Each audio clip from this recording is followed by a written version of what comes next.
Good evening, everyone. Good evening. I stopped by Starbucks on the way here, so I'm extra hungry. My name is Rebecca Watson, and I am your neutral facilitator on behalf of Tampa Bay Net. I hail to you from Collaborative Labs out of St. Pete College, and I'm delighted to be with you tonight. So I want to welcome you and thank you so much for your participation in this community working group conversation. I'm going to kind of frame for us what tonight is going to look like, and then we'll dive into the agenda.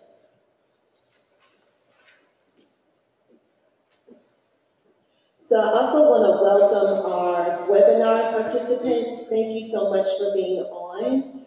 If you look on your screen, you have some listening options that are provided for you in the audio pane of your control panel. So you can choose the telephone, and there's a phone number and access code and audio pane provided on your audio if you'd like to listen in that way. Or if you want to do it through the computer or VoIP, you must have speakers. When you join, you'll be in listen-only mode for the duration of the session. And if you have any issues, if you can just type them into the chat box, we'll be monitoring that as we move forward. And for those of us that are here in person, we want to be considerate because we have sort of a blended model going on tonight. So we want to try to keep the movement of papers to a minimum so it doesn't interfere with the sound.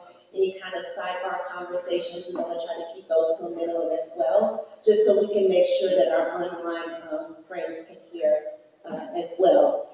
And if you could check your cell phones now and just make sure that they're on silent, we greatly appreciate that as well. If you need to leave to take a call, please feel free to do that.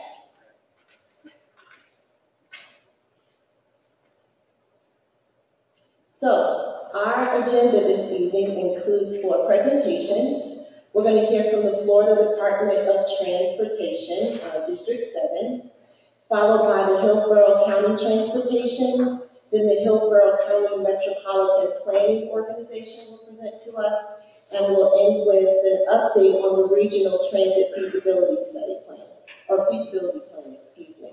So that'll be sort of the first half of the meeting, in the presentation, sort of taking in that information. And then at the end, we'll have a chance to break out into smaller groups to learn more, to ask more questions, to have more one-on-one dialogue about things you might be interested in or want to learn more about.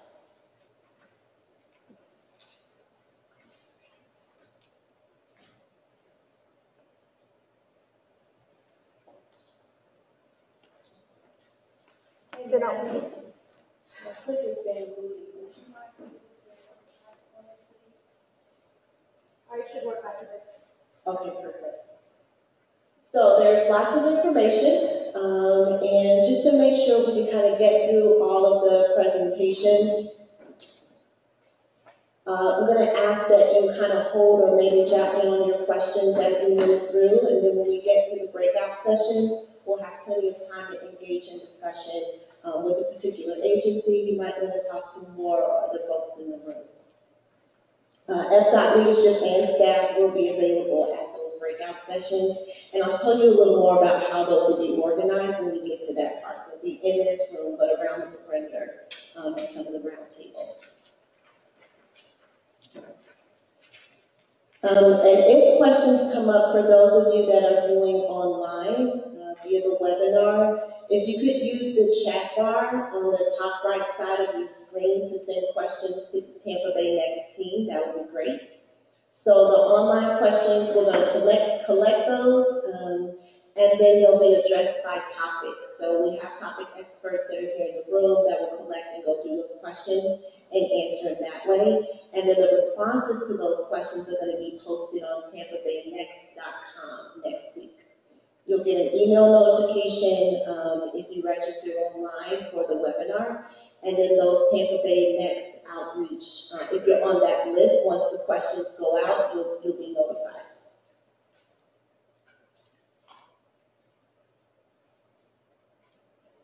Okay, and one of the things that's unique to what Collaborative Labs does that will be sort of a product for our conversation tonight is called a real-time record.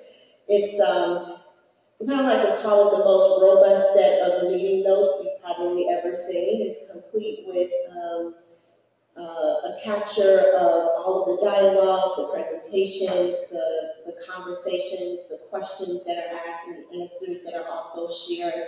There will also be pictures included, so it'll be sort of a blow by blow of what happens tonight.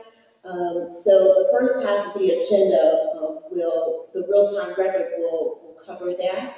And due to kind of like the format of the breakout sessions, the comments and those discussions won't necessarily be recorded and included in that real-time record. But all four of those presentations will be included in that real-time record.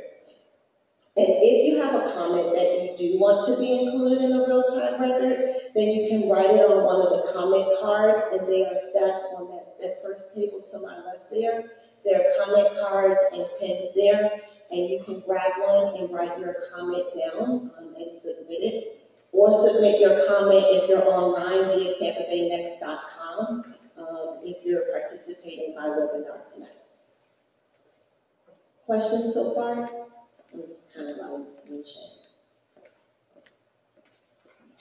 Okay, so we are almost ready to get started with our presentations, but I want to pause and see if there are any elected officials in the room to recognize tonight. Okay. So, on to good stuff. I am excited to hand the mic over, so to speak, to our first presenter. Your input is really important, so again, I just want to thank you for being here.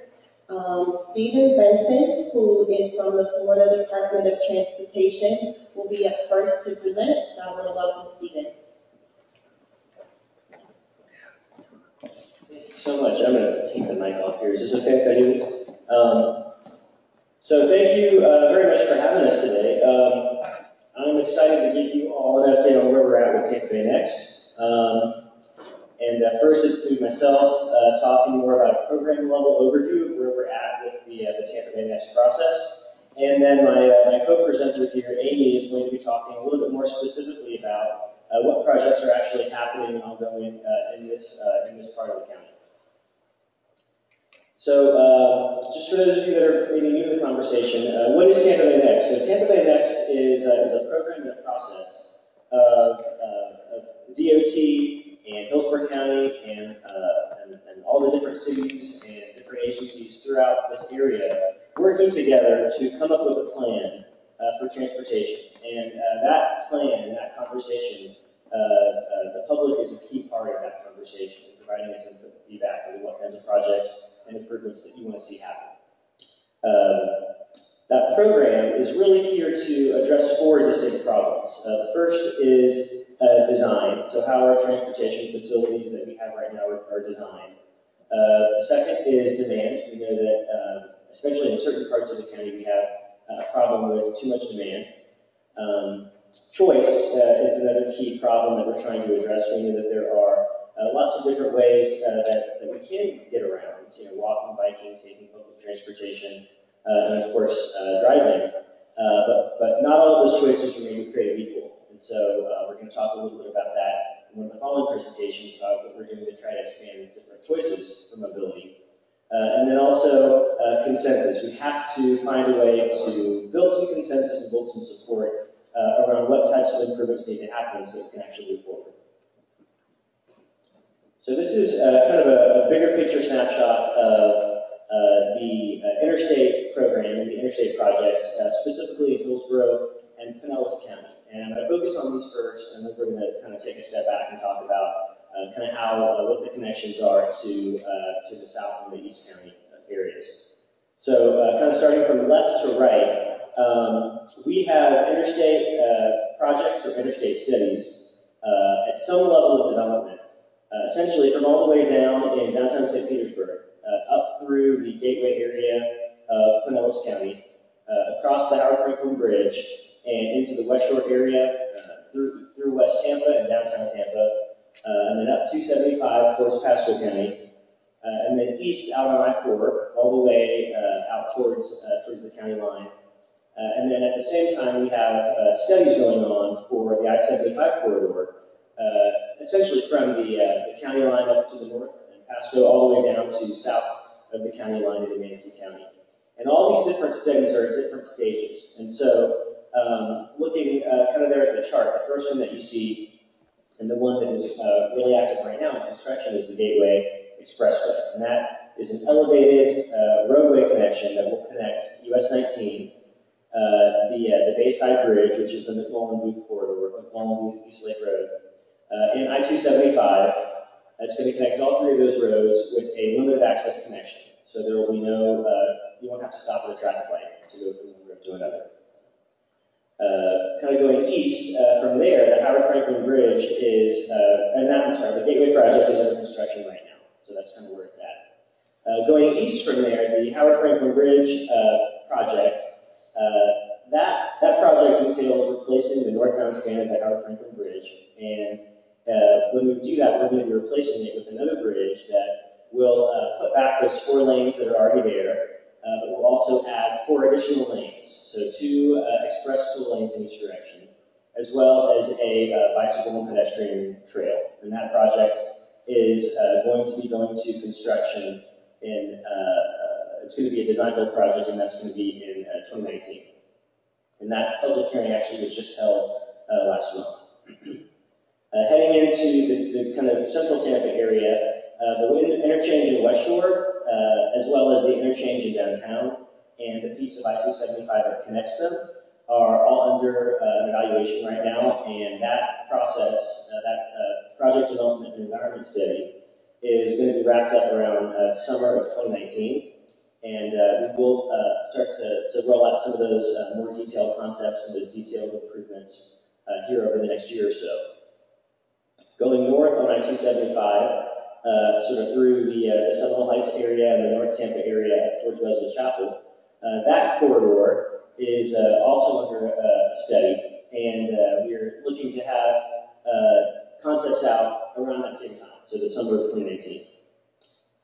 Then moving eastward, the I-4 corridor, and it starts at the Solomon Connector and then heads east all the way out past the county line towards the Polk Parkway. That project actually went to public hearing in 2015 and is a little bit ahead of all the others kind of in front of it. And then the I-75 corridor that is going to run north-south from the county line to the north to the Manatee County line to the south is a project that we're looking at, again, the same express lane concept I'll show you in a moment. And that public hearing is slated to occur in the spring of 2019.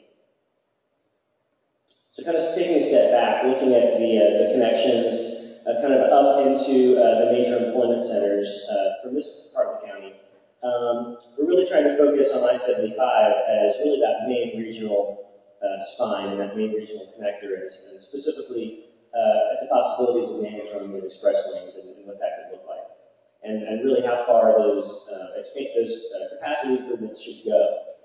Right now, we're starting down at Moccasin Wallow south of the county line and going north, and taking that up to towards the apex with I-275. But some of the conversations that we're going to be having are how far those improvements should go north, that they should go to State Road 54 or State Road 52 or even up to State Road 50 in Greenwood County. So those are some of the conversations that are going to be happening over the next year or so.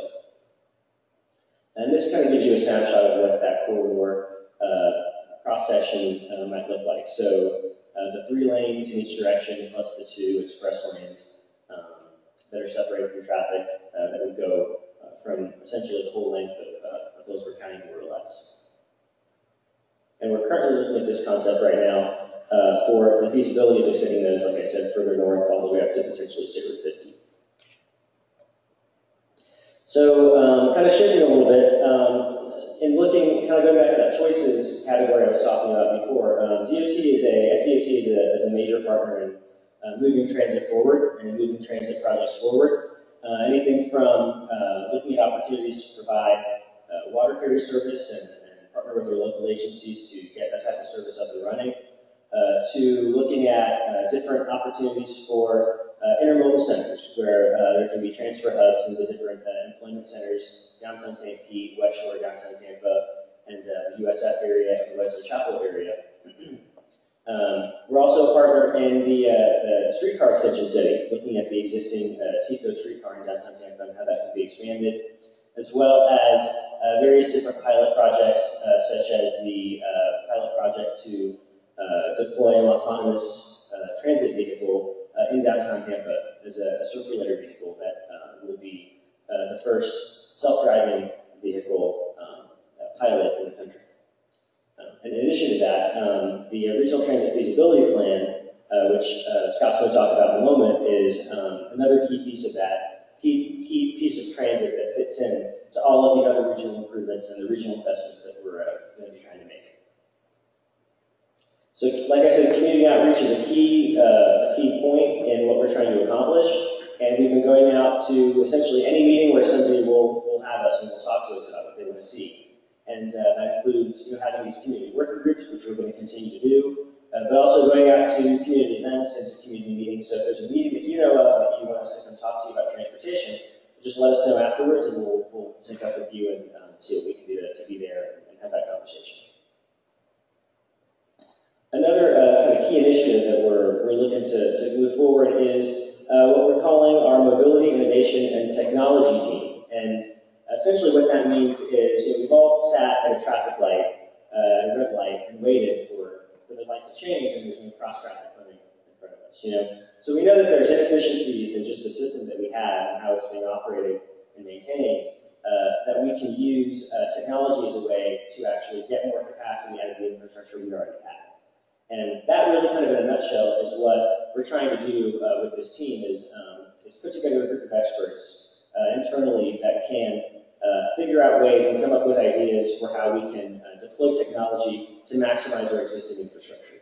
And that can be anything from using our existing lanes and our existing highways more efficiently with like adaptive traffic signal timing that looks at the traffic that's actually out there right now and will change the traffic lights to provide the best type of efficiency, to various other types of technology that can be used. And so as we move forward, we're going to be looking for ways and looking for ideas to integrate technology more than we have, in a greater way than we had in the past. And so any ideas that you have or you might come up with, let us know and we'll talk about what maybe can be done.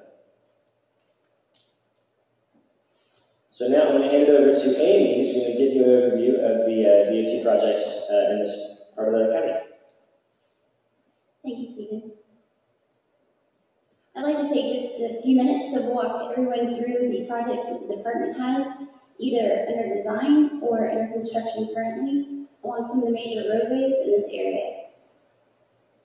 US 301 from Sun City Center Boulevard to Ball Road. We're widening that section of roadway to 6-lane rural road, which means it doesn't have any curb and gutter, with the raised median and the paved shoulders. We're adding 5-foot sidewalk along the west side and a 12-foot multi-use path to the east side. Construction is underway and should be wrapped up in 2020. Some additional improvements to US 301 in that same area. So US 301 at Riverview Drive, we're reconstructing the existing signal. And throughout the 4 quadrants of that intersection, we're going to add some ADA improvements and some pedestrian features and lighting. That construction should begin in the summer of 2020. And then at US 301 and State Road 41, we're resurfacing US 301 from Breckenridge Parkway, Sly Avenue to I-75. And we're also replacing the siding and pavement markings in that area. Construction starts in 2021. Along I-75, the Intelligent Transportation System, often called ITS, the Manatee County line to Big Bend Road, and then Big Bend Road to South of Congress Boulevard, they're adding the ITS to monitor the roadway conditions and advise the motorists of travel times in those areas.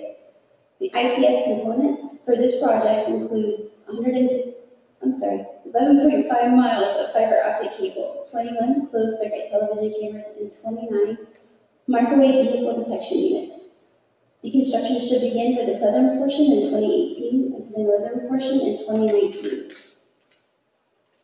State Road 674 at Balm Waimama Road, we're making some intersection modifications.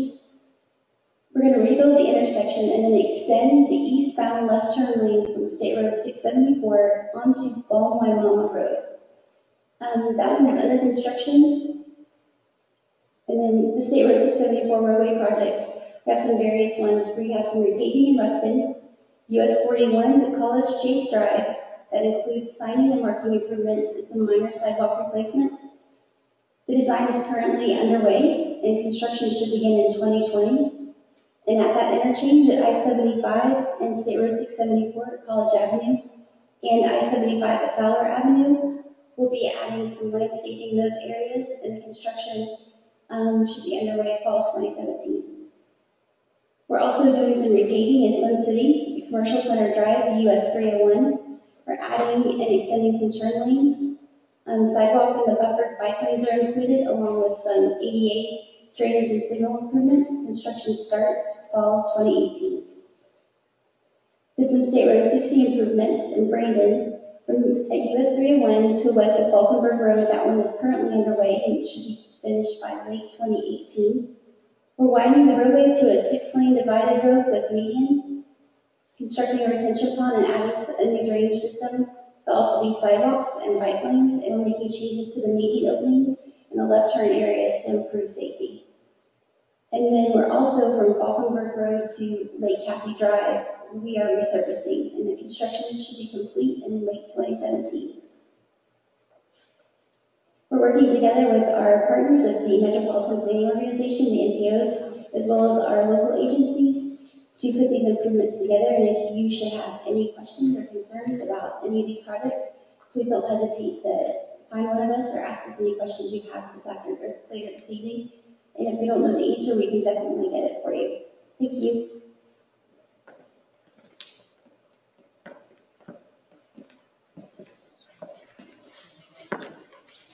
Mr. Mike Williams with Hillsborough County is coming on up. Thank you, Amy.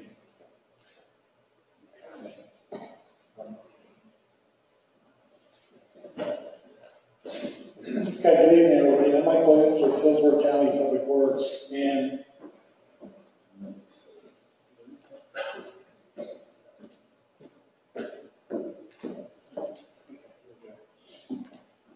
so earlier this year, Hillsborough County had been looking at funding mechanisms for transportation.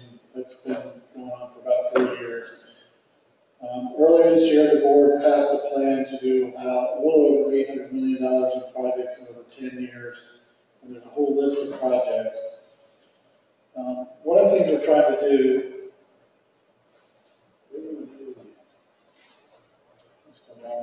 anyway, okay. We're trying to use, we're going to start off doing planning studies, and this is the long presentation, but I think it's us. I think we sent you the wrong one. Anyway, it's okay. It's not any of these? No, we sent you the wrong one. Okay. Anyway, I'll just speak to these and we won't worry too much about this. One of the things we want to do, particularly with the major investment projects, is trying to tie, we're investing a lot of money in a corridor, is going in and looking at the land use. So, specifically in these 3 areas, we're trying to look at land use and the investments we're making and try to get the most bang for our buck. So, particularly 3 of them in this area of the county: Brandon, East Rural Agricultural Reserve, and then South County. The Brandon study has already started. Well, this is the, I'm just going to speak. The Brandon study started about a year ago, and we had we actually had a public meeting here at this facility a couple months back to talk about some of the outcomes.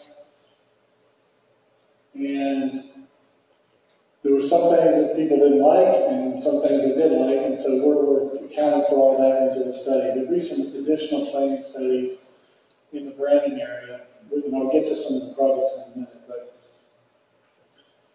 on top of that, in South County, we're going to do something similar and look at tying everything together in our investments in that area.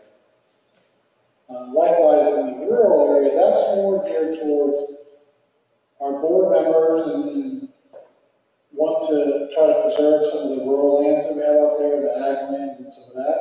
So we're going to look at how some of our policies have worked to make sure that they're doing what we need them to do. You know, there's always a lot of pressure on something called the urban service area, to expand the urban service area. We get a lot of developers that want us to expand it so we can develop further out. And so that study is going to kind of look at those things. What I mostly want to talk about, though, is some of the projects, and unfortunately, the map isn't here. It was in the other revised PowerPoint. But there's a map, and we're doing, in the east and southern part of the county, we're doing a number of projects, all the way from resurfacing, new signal projects, intersections, school safety, sidewalks near schools, and not near schools, just regular sidewalk projects, gaps, etc. Congestion relief projects, some major widening projects, and then what we call ATMS, which is signal coordination projects. So I want to spend most of the time talking about some of those projects. And I'll start with the big ones, and really, when we get to the Q&A, we can talk about if there's specific signal projects or sidewalks or whatever. We can talk about those. So we're going to look at 19th Avenue down near Sun City Center, on the northern end of Sun City Center, all the way from US 41 to 301. Apollo Beach Boulevard extension, so we're planning to put through Waterside and Belmont connect, so we'll have a connection south of Big Bend Road from 41 over to 301. And that'll include a new overpass over the interstate. It won't be an interchange, it'll just be an overpass, so we'll go over the interstate. One of the ones that we've had a lot of calls about is Big Bend Road. If you're familiar with that area, there's been a lot of growth in that area, and the road and the interchange just wasn't built for the traffic that's there today. So we have a project to widen Big Bend Road to 6 lanes, starting from 41 over to the interstate, and then beyond the interstate over towards 301. And then we also have a couple of different projects to modify the interchange. The first one, we're calling it more of a short-term improvement, an operational improvement, to improve some of the ramps and help people get on and off the interstate a lot more efficiently. And then the board wants us to try to do a longer-term interchange improvement project to include some new ramps, what have you. We're working very closely with DOT on that. That project, the ultimate project's not fully funded at this point, but we're hoping DOT will be able to come up with some money and put it with our money and be able to do that project. Some of the other projects, the widening of Lithia Pinecrest is on that list that the board approved. That one, if you're familiar with that project, has been controversial. We looked at it several years ago. So we know there's going to be controversy, and we'll have to see as we do a lot more public engagement on that one. We haven't even really gotten started on that one, so there's not a lot to report right now. Progress Boulevard widening, that would involve a new widened bridge over the interstate. So if you're familiar with that, it's kind of 4 lanes on each side, and then the next down to 2 lanes over the interstate. So that would be a new bridge to make that 4 lanes continuous. And then we piggybacked on DOT's reception project on 674 in Sun City Center to provide some additional funds for turn lanes or turn lane extensions that Amy mentioned earlier. Those are some of the larger projects, I'll call them. We have a number of signal projects in this area. I could go through the list, but I think that those are probably better more one-on-one. If you have a certain location you're concerned about, we can talk about that. And the only other thing I wanted to mention, and I didn't go into a lot of detail, is the resurfacing program. Our board significantly increased our resurfacing budget. Get to you just a minute. And they designated that at least 20% of the funds should be spent on local roads. So for many years, we just didn't have the funding to resurface local roads. Those are the ones in the neighborhoods and what have you. So starting in this current fiscal year, which started October 1st for us, we're going to be doing a lot more research into local roads. Those projects are really only funded, or not funded, but they're only programmed out in a couple of years. But the funding is there beyond that for the full 10 years. So, and that's a needs-based program. So we'll be doing a lot more researching. So your roads, your potholes, what have you, we'll be doing a lot more of those projects. So with that, again, I have a map in my printout here that we can look at if you have any specific questions. I have a list of all the projects. And I'm going to turn it over to Rich Clarendon with the NPO. And I think they're going to take questions at the end.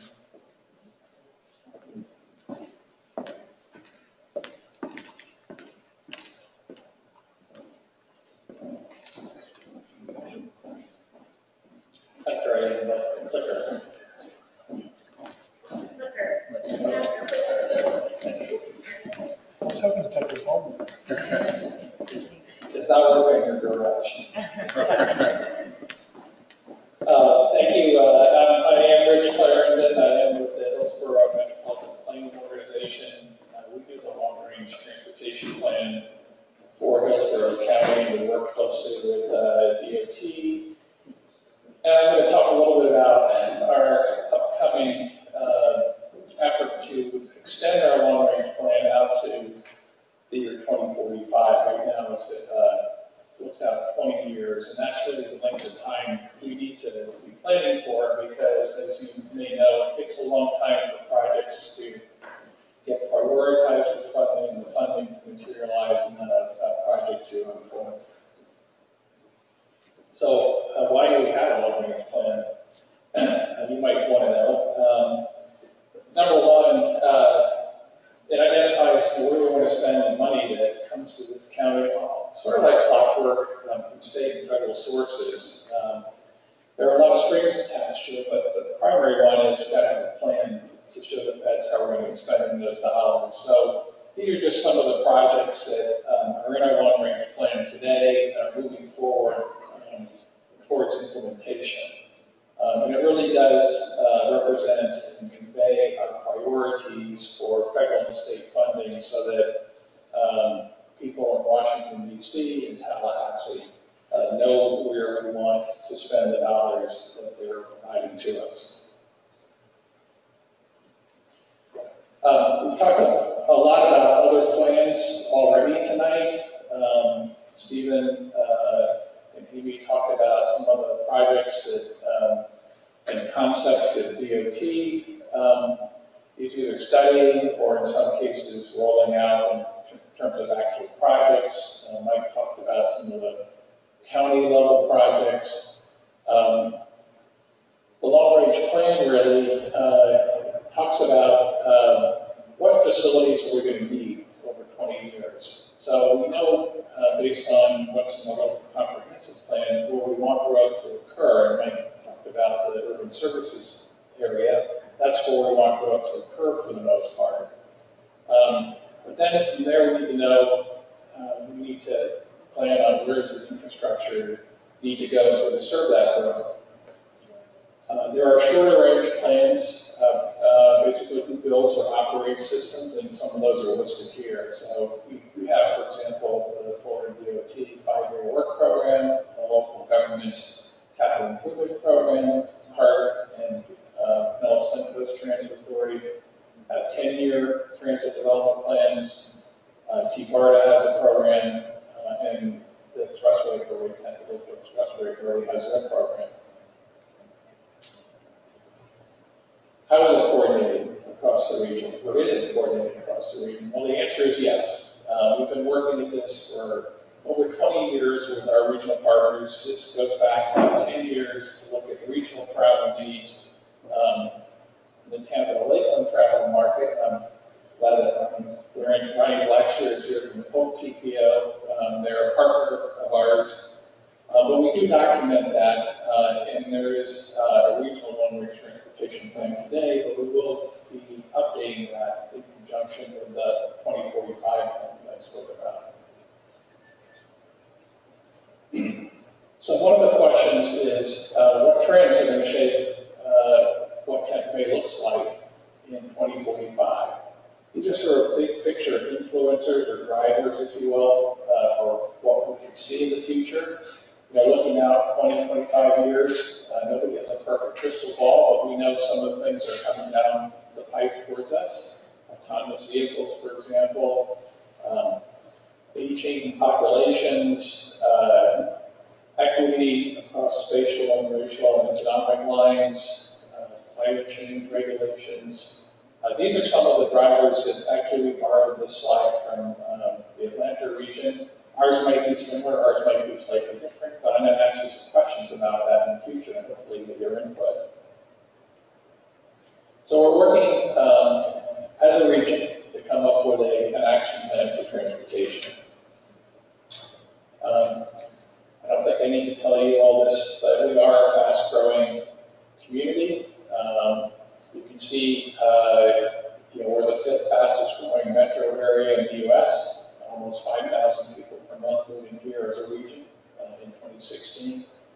And of course, the workforce will expand accordingly, and that all adds up to more transportation demand. So how do we deal with that? Well, one option would be to look at transit options. This sort of shows some concepts that might come out of the Tampa Bay Next process. Looking at transit in the median, again, good morning here. At the median of the interstate, for example, that might be a bus-based system, or it could be light rail. You can see light rail sort of on the east side of the interstate, or even using some of the emergency shoulders for transit service. They're on the lower left-hand side.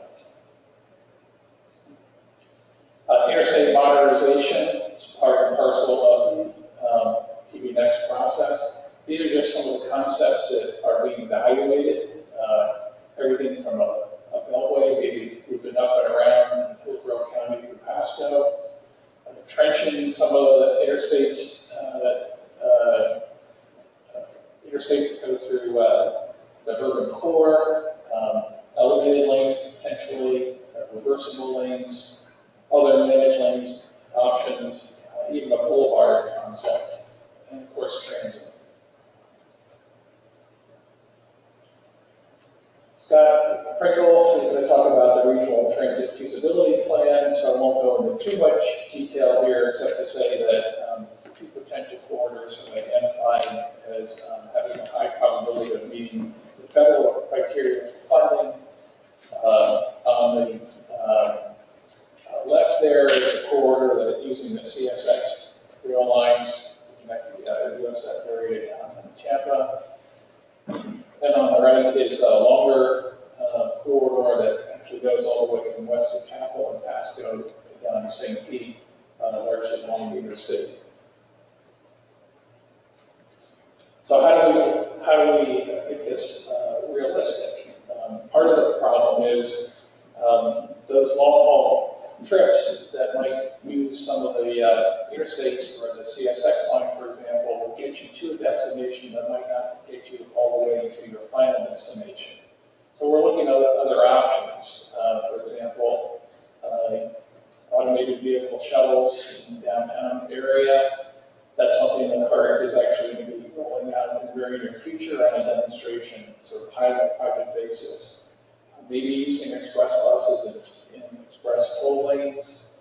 We did a study of that a 3 years ago. And we're looking at automated vehicle circulator study in the USF area as well. So these sort of address what we call the first and last mile problem. Just for a moment to dwell on the reuse or joint use of the CSX rail corridors, a lot of people have asked about this and look at it from time to time. We have more than 100 miles in this region of low-use tracks. Of course, it's in the hands of a private rail operator. There is potential for expanding over to Clearwater or St. Pete, up to Land Lakes and Brooksville. This concept has been used, implemented in the Orlando area with the Sunrail system, where FDOT actually acquired the right of way. There are conditions, though, about operating rail transit in an active freight corridor. There's a lot of protections that have to be built in, or time separation so you don't have conflicts and potential safety issues. One of the things that's come up just within the last few months is a boulevard conversion, and this is something actually was proposed and looked at by a graduate student at USF. Shown here is what was done in the San Francisco Bay Area, where the Embarcadero Freeway was converted to a surface level boulevard. Would that work here? Well, we're looking at that as part of this process. We know that within the corridor between I-275 between downtown and ES South, about 65% of the traffic actually comes from its local traffic, it's not regional. So that tells us there's a potential there for reusing and repurposing that corridor to address local travel. So we are looking to put together some scenarios for 2045. And what I'm showing you here is some very different scenario pictures that we actually looked at a few years ago for our current long-range plan. What is this scenario? It's basically just a plausible future that could evolve. So in the case of Hillsborough for 2040, we actually had three. We sort of nicknamed them a suburban dream, which is kind of the trend, how that area has developed over the last 50 years or so, which would expand the growth boundary and make room for new suburbs, extending roads and water lines, and rebuilding major intersections. That was one alternative. Another was something we call the bustling metro, where we would create new town centers in older commercial areas, adding rapid bus, rail, and circulator studies, and making it a much more walkable community. That's sort of the opposite of the expanding suburbs. And then we had something called the new corporate centers, which would be creating new corporate employment areas. Corporate parks, for example, on major highways, express toll lanes to serve them. So we ended up with a hybrid in our long-range plan, basically between B and C, the bus and metro, and new corporate centers. So this time around, we're going to do the same kind of exercise, but we're going to be doing it on a much larger regional scale. We are joining with our counterparts in Pasco and Pinellas County to build some growth scenarios, to evaluate them, and hopefully come up with picking the best of the bunch and put it into a hybrid scenario that would be the basis for our 2045 plan. We want to get your input on that. We will have a number of surveys going out across the region where you can weigh in on that. And then importantly, on a regional basis, develop funding and cost sharing strategies for whatever hybrid scenario comes out of that process. So that's sort of the basis for sort of a preamble for what we're going to be doing with our 2045 long-range plan. What kind of scenarios, what scenarios might look like for the Tampa Bay area. Again, we borrowed this from the Atlanta region, but you can see how their public weighed in on 4 different scenarios: full steam ahead, technology-based, fierce headwinds, and then a bit on ecotopia. I'm not going to explain any of these because I wasn't part of this process, but it gives you an idea of how what resulted from their public outreach. And we're going to be doing something very similar. So one of the alternatives that we are looking at is something we're calling transit technology. trends that we see on the ground today in terms of growth and development and extending those out to the year 2045, perhaps with an overlay of new technology, and we're depicting some of, or already talked about some of the connected vehicle and autonomous vehicle futures. We want to try to leverage those technologies as best we can. Another scenario that we talked about is something called Belt Boulevard. This could be, like I said, converting potentially the I-275 segment between the USF area and downtown into a surface boulevard, making sure that we have a beltway sort of extending around from Pasco County down to Pinellas to divert a lot of that traffic that currently flows through downtown Tampa. And then we have a transit-oriented development, which will rely much more on a much more robust transit system than what we have today, perhaps fixed highway rail, maybe using CSX, maybe using those interstate corridors. Also shown in the middle of the slide is what's called the Bright Line system. This is a privately funded rail, long-distance rail, intercity rail that's actually operating on the east, set to be operating on the east coast of Florida, working its way up from the southeast Florida area up to Orlando, potentially coming over to Tampa.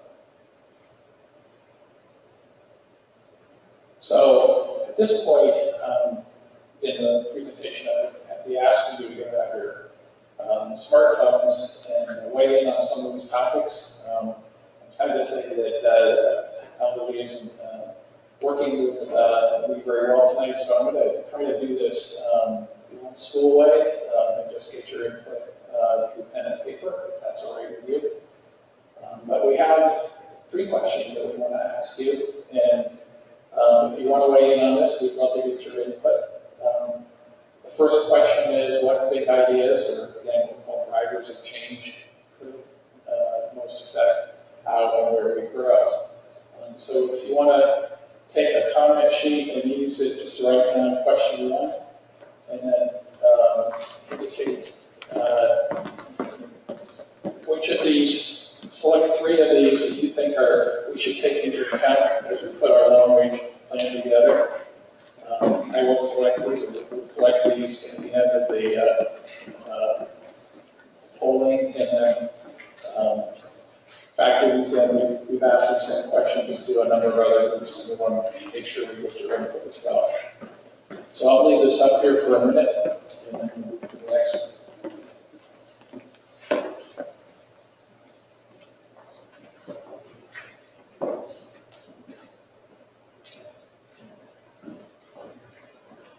Looks like folks are still writing. I'll give you another 15, 20 seconds, and then move on.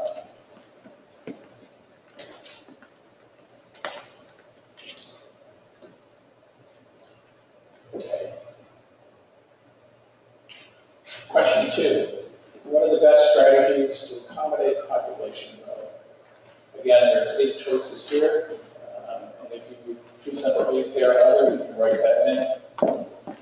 And there will be a follow-up question at the end of this, any other ideas that you might have. So don't think that we're limited to what we're showing here on the screen.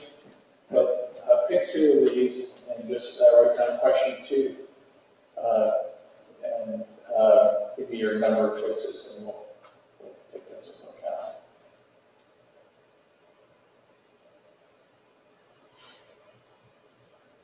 Shall I move on?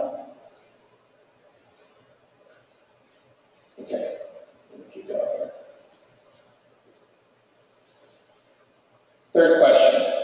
For our future population's needs, how should we focus our transportation resources? So think dollars and cents here. There are 13 choices here. Everything from adding lanes to the interstate highway system to better walk and bike facilities. Select 3 that you think we should focus, devote our transportation resources to.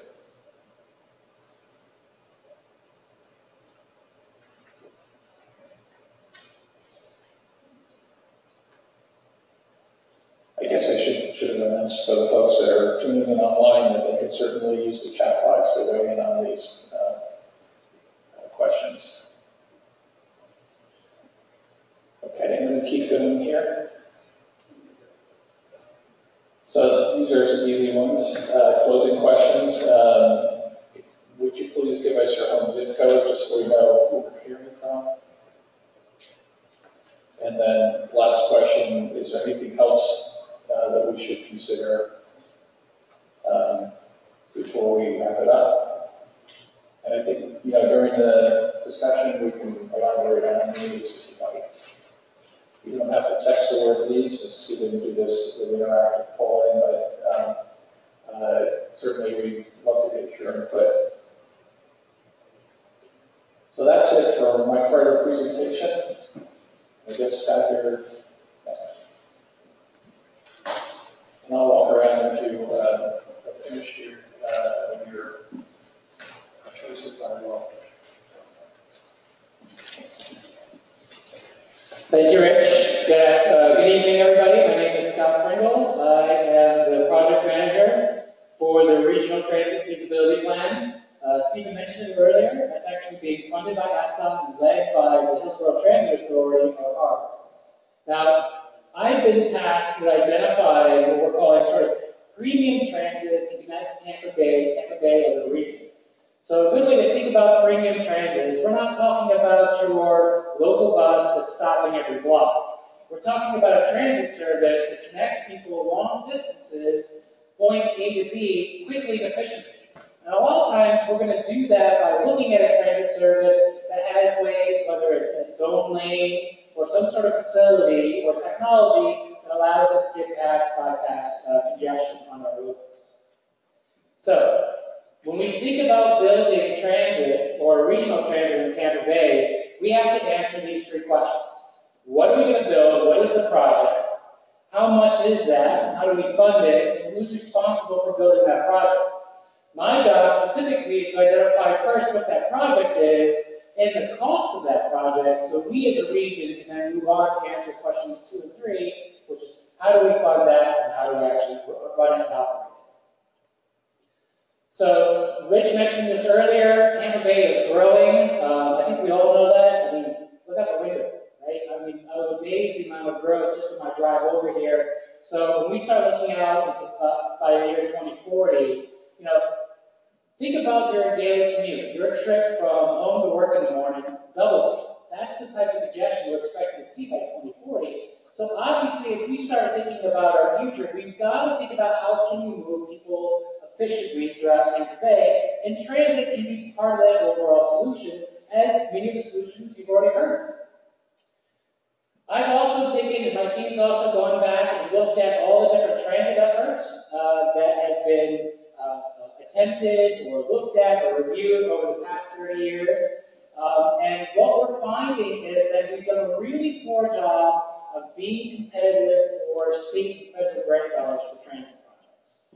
To date, we've had a lot of planning studies, we've had a couple of feasibility studies, but we have never received a grant program or grant funding from the Federal Transit Administration Capital Investment Program in those 30 years.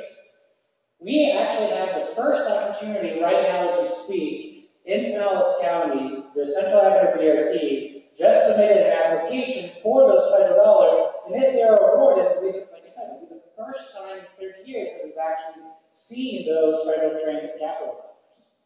So when you put those things together, we know we've got an issue with transportation. How do we solve that? We know we haven't been very good at competing for some of these state grant dollars, and that really frames sort of our approach to the development of this regional plan.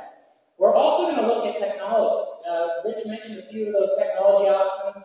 We're looking at what is our technology today, and what's the technology that's going to be there tomorrow, and how do we might make it part of this regional transit plan. So our schedule for the plan is pretty straightforward. We have a 2-year schedule, with the first year basically focusing on, what are the technical aspects. So what is that draft concept that we can then take out to the public, which essentially will be next year, and review that and have a lot of opportunity to talk about that. So we started the project back in approximately December of last year. We're going through that first year right now, wrapping that up actually, talking about what those draft recommendations can be. You can see all the different outreach activities that we've had in this first year, but the goal is to come up with a draft plan. We're going to have that mid-January of 2018. And it's from that point, from January of next month, all the way through the end of summer 2018, we're literally going to take that draft plan, take it out to the public, and vet that with the community. And that's the only focus. So, as you can see, it's pretty straightforward. What is the project we're actually talking about? And then let's go out to the community and hear what people feel of that recommendation and how that works for the region. So we've had some opportunity to go out and talk to people in this first year. We've had a lot of conversations to date. I think I've heard a lot of different opinions as to the type of transit that makes sense for Tampa Bay, whether that's what we call steel wheel or something that's a rail transit technology, or what we call rubber tire, which essentially you can think of as a bus rapid transit or a bus vehicle. But I'm constantly hearing that same comment in the middle: Scott, please stop talking about this. We need to start doing something. And I couldn't agree more, and that's exactly what we're trying to accomplish here. So in that year one, when we're developing that draft recommendation, it's pretty straightforward. We first started by asking the question, where are the needs for transit in Tampa Bay? Once we understand the where, the next question is what? What types of transit modes could be operating on these connections? Is it rubber tire? Is it steel wheel? And the phase that we're actually in right now is answering question number 3, which is, okay, now that we know essentially what the where is and what the what is, how do we get started? How do we get the ball rolling and start investing in these regional transit options for Tampa Bay? So as I mentioned, we started focusing on the where. This actually was about winter, spring of this year. The easiest way to describe that first step, I mentioned we're trying to figure out where it makes sense to have transit. And the simplest way to communicate that is when we have high densities of employment, those sort of key activity centers like the West Shore, downtown Tampa, and those key residential areas like Brandon, the greater Brandon area, and you connect those two, that makes a good transit project. It's pretty straightforward, and we started focusing on that concept today. Coming out of that step 1, what we've done is identify what the vision should be for Tampa Bay and what that transit vision for Tampa Bay should be. You can see that shown here on the map on the left. I will be honest with you, if you look at those past 30 years of efforts that I mentioned prior, you're going to see a lot of similarities in what they recommended here and what I'm showing here today. The needs haven't changed. You know, time and time again, we keep talking about the same transit needs as a region. We just need to find a way forward. And like I said, where do we start? Where do we get the ball rolling? But when you look at this network, where it's the light blue lines are basically those sort of key critical connections connecting all parts of our region, and the darker blue lines in the center is where we're identifying sort of those top performing corridors are. So this is really our urban core. Again, this is connecting those communities to those job centers. When we do that, when we look at all those lines, all those blue lines, out to 2040, we're serving more than half of the households in the entire Tampa Bay area. And we're serving more than 6 out of 10 jobs in the Tampa Bay area. So you can start to understand how important it is to have this vision network and what that gives Tampa Bay as a whole. So we went through that process, identified where, right? So as I mentioned up front, the next step was what. So when we started looking at what types of transit is best going to serve those different top-performing connections, we basically grouped a number of different transit technologies in these 3 categories, right? We have ferry service or some air transit is one category. The other is steel wheel. Now this could be light rail, it can be commuter rail, like the Sunrail project in Orlando. It can even be elevated monorail, and it's all within that steel wheel family. And then, of course, we looked at rubber tire transit. Now, this can be bus rapid transit. This can be some express buses, local buses. But really, what we've been focusing on, and Rich mentioned earlier, and I talked about how important technology is to the development of this plan. Over the past couple of years, there's been a significant development in technology in the transit industry and really the transportation industry as a whole. And as we look into the years ahead of us, we're going to continue to see the emergence of what we call autonomous solutions for driverless vehicles. And a lot of advancements have been occurring in sort of those small rubber tire vehicles that are carrying anywhere between 10 and 12 people in each one of the vehicles I have shown here in the pictures on the top. And they're driverless vehicles. So that's part of the plan. That's part of that rubber tire family that I mentioned in the prior slide. So we took those, the where and the what. We ran them through another series of analysis, which includes how well are we going to do in competing for those federal dollars. What's our return on investment? What's the impact? What's the benefit of those different transit projects? And of course, we had workshops and listened to the public and what their opinion was on some of those corridors. And what we identified is essentially there are two corridors sort of floating to the top of where we can start building that vision.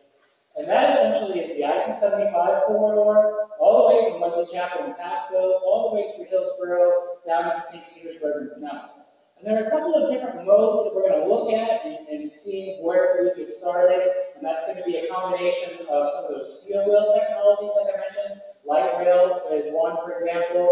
And again, a rubber tire, bus rapid transit, or rubber tire exclusive lane. There's also a couple of the different technologies that we're looking at on that corridor. We're also finding that connecting USF to downtown Tampa, there's another parallel facility to 275, which is the CSX corridor, in and around the CSX corridor. That also rose to the top, and being something that we should definitely look at is maybe a starter project coming forward to build this regional vision. And again, the same type of modes there. We're looking at a rubber tire solution as well as a couple of steel wheel solutions within that corridor. So that's exactly where we are today, and you're going to hear more about the outcomes of the analysis on those specific modes in that corridor. Again, we're looking to talk about the vision as a whole and decisions that we need to make on all those projects in that vision. We're also looking for a way to identify, okay, out of that vision, what comes first? And that conversation about what comes first is going to be a big part of what we're doing next month in January, and really sort of kicks off that big public engagement effort I mentioned in the onset. So you can see the dark blue lines. Those are some of those corridors that we think is an important place to start, all those different technologies. But I do want to make sure that people understand that while we're sort of drilling down into the details of where to start, all the projects on this map are important. Every aspect of this vision is critical for Tampa Bay. And a really good example of that is what I think we should really be sort of the next set of projects immediately after the initial projects is connecting the greater Brandon area to downtown Tampa and Western. It does very well. Obviously, there's a lot of growth out here in Brandon, and there's a lot of people making that trip every day in and out to some of those key activity centers, whether it's West Shore, Tampa, USF, or what have you. So, again, we need to figure out where do we start, but also where do we go? And that's exactly what this vision map tells us. So I sort of described this slide basically in my prior comments, but again, January we're going to come out with what we're calling the draft implementation plan, which is going to have information about all those projects that we're identifying on that regional vision map, as well as that what we're calling the Catalyst project, or what we think may be the project where we should start building this vision. And with that, I conclude my presentation. Thank you so much, Scott. So we have reached and thank you so much again to all of the presenters and to you participants for sharing your feedback. And for those of you online who are still with us, thank you so much for your participation thus far. We're at the roundtable discussions portion now of our evening, and this is a time, as our presenters have mentioned, where you can have more intimate conversations, ask any questions that have come up as you listen to the presentation and the information that was shared. If you're anything like me, your wheels are probably turning and you were thinking of things and questions were coming and maybe you have some wonderings about what was shared tonight. So this is an opportunity for you to engage with the presenters or FDOT staff that can talk to you more and provide more information. So I want to kind of orient you on where to go, and I'm checking visually with Lori just to make sure. Okay, so we have these 4 tables, 2 on my right, your left, and then 2 on my left, your right. So my guess is that the presenters will probably find a table to go to, and if you're interested in learning more about something that they share tonight, you can find them, link up with them, and have a conversation. It's pretty informal, so feel free to kind of move around wherever you have a need or want to have a conversation. And for those of you that are still with us online, if you have questions for our presenters, if you want to just type your question into the chat box, again, we are collecting those, and they will be presented back out, the answers to those questions following this evening's gathering.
I'm glad we got this in time.